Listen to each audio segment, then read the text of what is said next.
wabarakatuh. Perkenalkan, nama saya Febiola Mayangsari dengan NIM A1D1180026 R002 semester 4. Saya mahasiswi PGSD FKIP Universitas Jambi. Kali ini saya akan mempresentasikan tentang perkembangan iptek bagi berbagai aspek kehidupan. Perkembangan dunia iptek yang sangat pesat sehingga membawa suatu manfaat yang luar biasa bagi kemajuan peradaban umat manusia.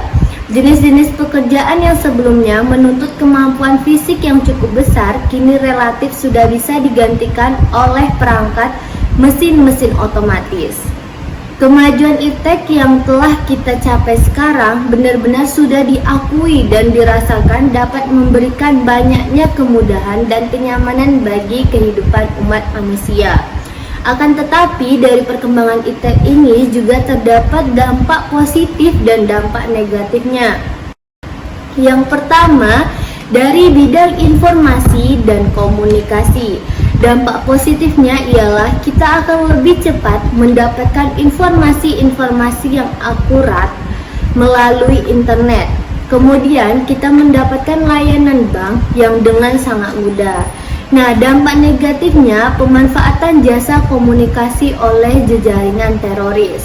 Kemudian kecemasan teknologi. Selain itu ada kecemasan skala kecil akibat teknologi komputer. Selanjutnya dari bidang ekonomi dan industri. Dampak positifnya ialah pertumbuhan ekonomi yang semakin tinggi. Kemudian terjadinya industrialisasi. Dampak negatifnya ialah terjadinya pengangguran dan kemudian sifat konsumtif sebagai akibat kompetensi yang ketat. Kemudian dari bidang sosial dan budaya. Dampak positifnya ialah perbedaan kepribadian pria dan wanita, kemudian meningkatnya rasa percaya diri.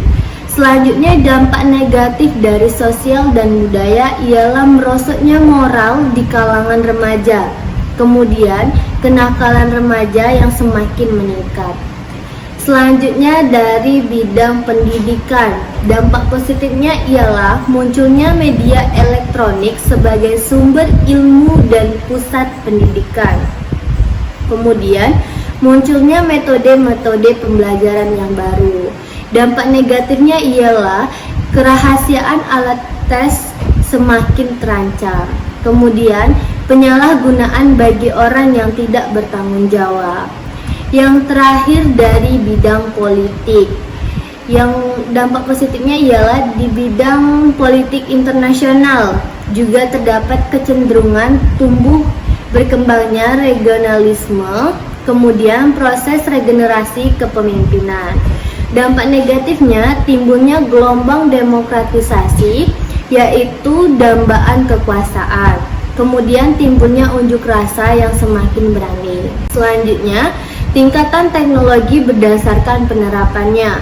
Yang pertama ada teknologi tinggi atau high-tech, yang dimana teknologi ini merupakan teknologi mutakhir yang dikembangkan dari hasil penerapan ilmu pengetahuan terbaru. Contohnya seperti komputer, bioteknologi, dan lain-lain sebagainya. Yang selanjutnya teknologi media, yang dimana teknologi ini tidak memerlukan pengetahuan baru karena telah bersifat rutin. Dan yang terakhir teknologi tepat guna, dimana teknologi ini diciptakan dengan skala modal yang kecil. Peralatannya digunakan sederhana dan pelaksanaannya bersifat padat karya. Selanjutnya pemenuhan kebutuhan primer dan sekunder.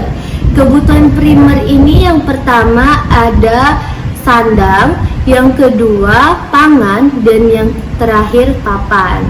Selanjutnya kebutuhan sekunder. Kebutuhan sekunder ini akan timbul setelah kebutuhan primer terpenuhi, terutama kebutuhan akibat manusia makin memerlukan hubungan dengan manusia lainnya. Antara lain diperlukan industri untuk memenuhi kebutuhan manusia secara massal. Transportasi yang diperlukan untuk mengangkut barang-barang kebutuhan dari satu daerah ke daerah lain. atau komunikasi diperlukan untuk hubungan manusia dari satu daerah ke daerah lain. Kemudian kesehatan yang makin terjamin dan sebagainya. Bisa kita bayangkan apabila pada saat ini tidak ada teknologi, maka kita tidak akan merasakan apa yang sedang kita rasakan saat ini. Mungkin cukup sampai di sini, saya akhiri. Wabillahi taufiq wal hidayah. Wassalamualaikum warahmatullahi wabarakatuh.